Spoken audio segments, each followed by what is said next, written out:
Hey, buat kamu yang pengen kuliah ke luar negeri tapi bingung harus mulai dari mana, video ini buat kamu. Aku akan sharing step by step gimana cara aku nyiapin semuanya, mulai dari IELTS, SAT, essay, tetap jaga nilai sekolah, dan tetap ikut organisasi-organisasi. Karena prosesnya memang panjang, cuma jadi seru kalau kalian tahu cara-caranya. So let's start dari awal. Step pertama adalah kalian harus tahu mau kuliah di negara mana, karena beda negara sama dengan beda persyaratan. Jadi tentunya kalian harus matengin banget pilihan kalian. Semisal kalian mau kuliah di US, itu sudah pasti kalian harus siapin SAT. Tapi kalau misalkan kalian mau kuliah di negara-negara lain, umumnya mereka hanya meminta IELTS dan juga essay. Tapi sekarang SAT menjadi nilai tambahan untuk kampus-kampus di luar US juga. Lanjut ke bagian beasiswa itu juga terbagi menjadi dua, beasiswa dari negara dan juga beasiswa dari kampus. Nah, apa sih bedanya? Jadi, beasiswa dari negara itu bisa dari negara kita ataupun negara kuliah yang kalian tujukan. Semisal, kalau dari negara kita ada beasiswa Indonesia Maju, LPDP, atau yang sekarang lagi orang-orang ramai daftar adalah beasiswa Garuda. Dan untuk negara tujuan kampus kalian, semisal dari Jepang itu ada beasiswa Max. Lalu dari Singapura ada Asian Undergraduate, dan dari Eropa ada Erasmus. Dan sebenarnya banyak banget listnya, dan kalian bisa cari sendiri sebenarnya di Google karena bener-bener banyak banget pilihannya. Untuk persyaratan-persyaratan setiap beasiswa aku tidak bisa memberi secara detail, namun aku bisa kasih tahu kalau misalkan mereka itu mempunyai persyaratan-persyaratan yang mirip. Persyaratannya itu consist of IELTS, SAT, essay, dokumen-dokumen diri kalian, terus sertifikat, either sertifikat lomba ataupun sertifikat pengalaman itu juga bisa. Masuk ke persyaratan pertama yaitu IELTS. Jadi IELTS adalah tes bahasa Inggris yang terbagi menjadi 4 bagian tes, yaitu reading, writing, listening, dan juga speaking.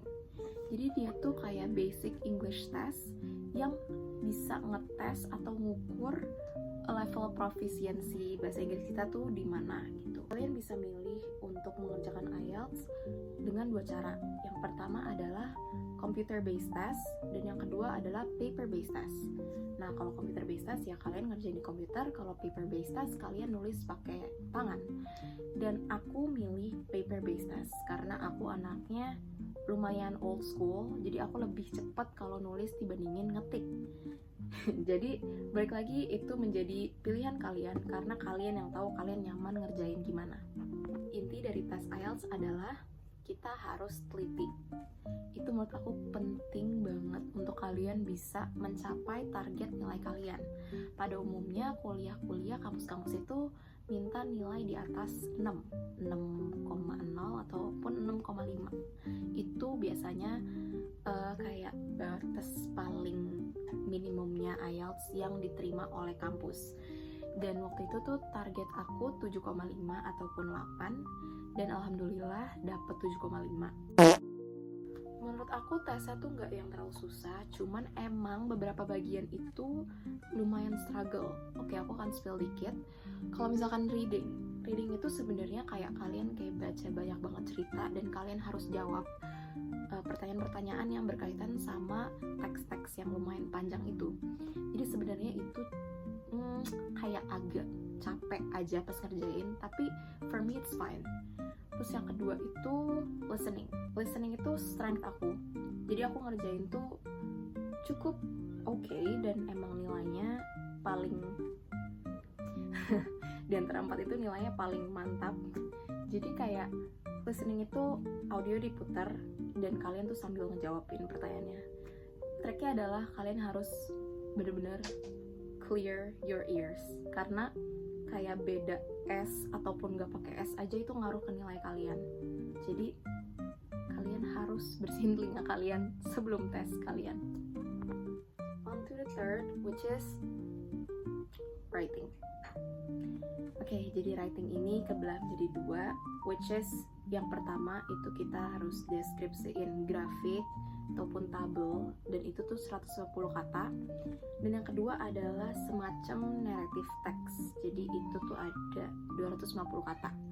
Oke, sebenarnya it's fine, I mean it's not too bad, kayak masih bisa dikerjain gitu. Cuman memang mereka tuh bener-bener nyari essay yang grammarnya tuh pas dan kayak strukturnya tuh bener-bener mantap gitu. Kayak karena emang orang-orang pada umumnya nilainya paling agak anjlok itu di writing gitu, karena grammar, structure, dan memang kadang-kadang kan manusia zaman sekarang sukanya yapping ya. Jadi kayak kita nulis tanpa kita tahu gitu, ini tuh sebenarnya kalau dibaca enak nggak ya gitu. Karena balik lagi kan ada waktunya pas kita ngerjain.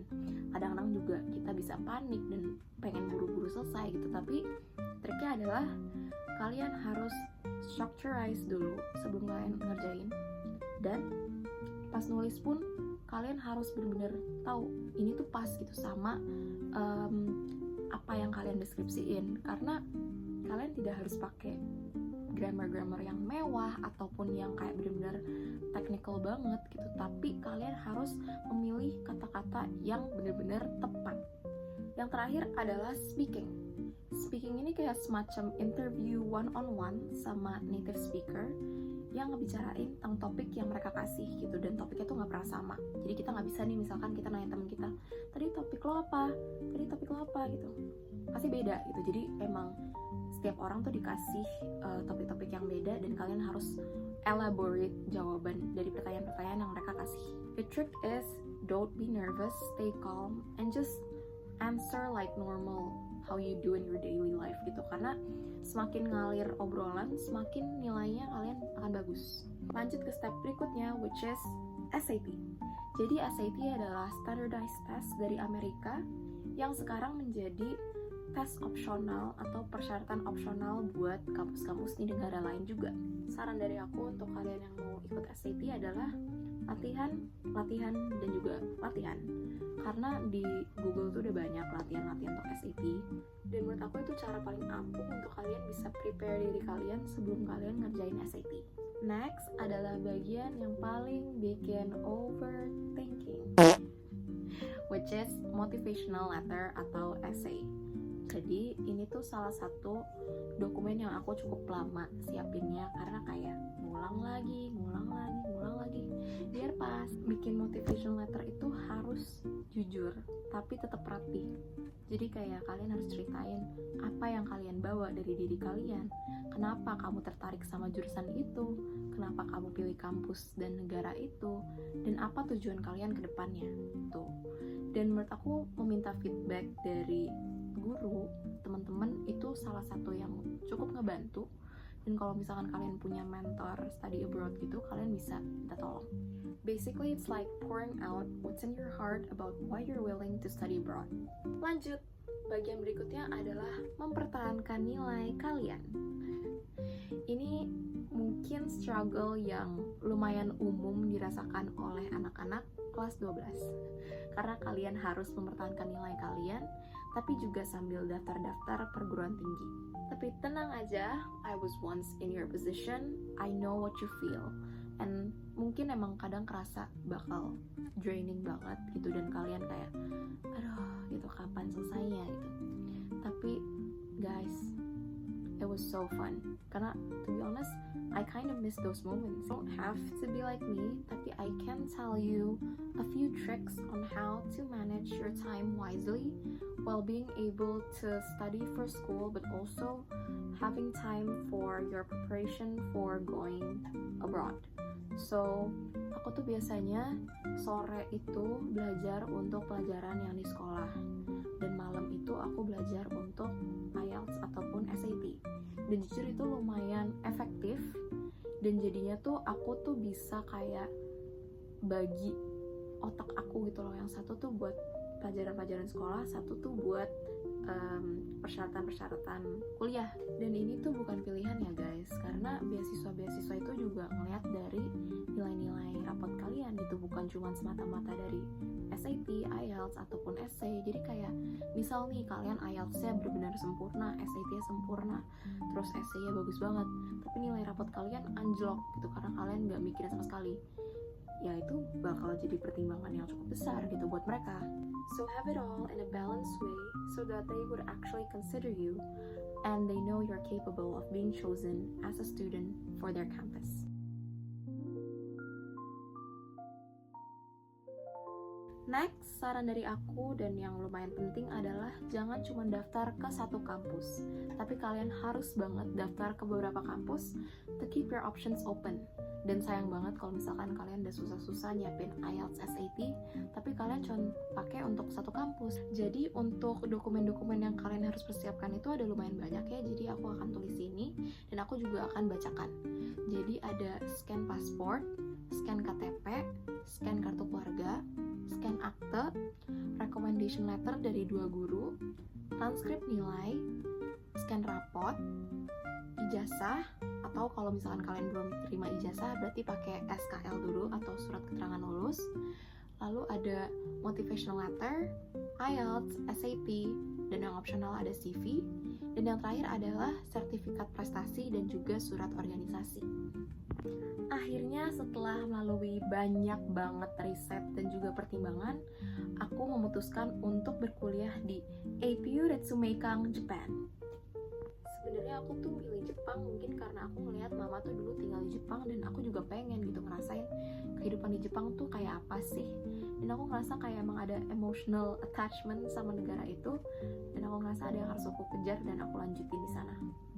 APU itu terletak di kota Beppu, dan kota Beppu itu benar-benar tenang banget, dikelilingi oleh alam seperti pantai dan juga gunung. And I feel like I'm kinda overstimulated by the city life. Jadi Beppu tuh benar-benar pilihan yang tepat buat aku. Karena aku daftar untuk beasiswa, jadi proses daftarnya cukup panjang dan butuh persiapan yang serius. Dimulai dari pemasukan dokumen-dokumen yang diperlukan, dan karena Jepang itu agak lebih strict, jadi dokumennya itu lebih banyak. Lalu ada 4 esai yang kalian harus bikin. Nah, 4 esai ini tuh dari 4 pertanyaan yang kalian harus elaborate jadi 4 esai. Lalu masuk ke tahap interview dan juga tes. Kalau interviewnya itu kalian pakai website dan itu nanti ditampilkan pertanyaan dan ada kameranya gitu. Lalu untuk tesnya itu terbagi menjadi 2, which is studi kasus dan juga tes basic math and English, mirip sama SAT. Jujur lumayan challenging, tapi aku jadi bisa berpikir kritis dan juga menyampaikan ide dengan baik. And after a lot of process, akhirnya keterima. Kalau kalian merasa proses ini berat, ya wajar, tapi yakin bahwa hasilnya akan sebanding banget. Mulai aja dulu, 1 langkah kecil tiap hari. Karena kuliah ke luar negeri itu bukan cuma soal belajar, tapi tentang tumbuh, berkembang, dan mau bawa ilmu yang akan berdampak bagi kita dan juga orang-orang di sekitar kita. Kalau kalian pengen lihat contoh esai aku, komen di bawah ya. Dan jangan lupa subscribe biar gak ketinggalan. See you in the next video. Bye-bye!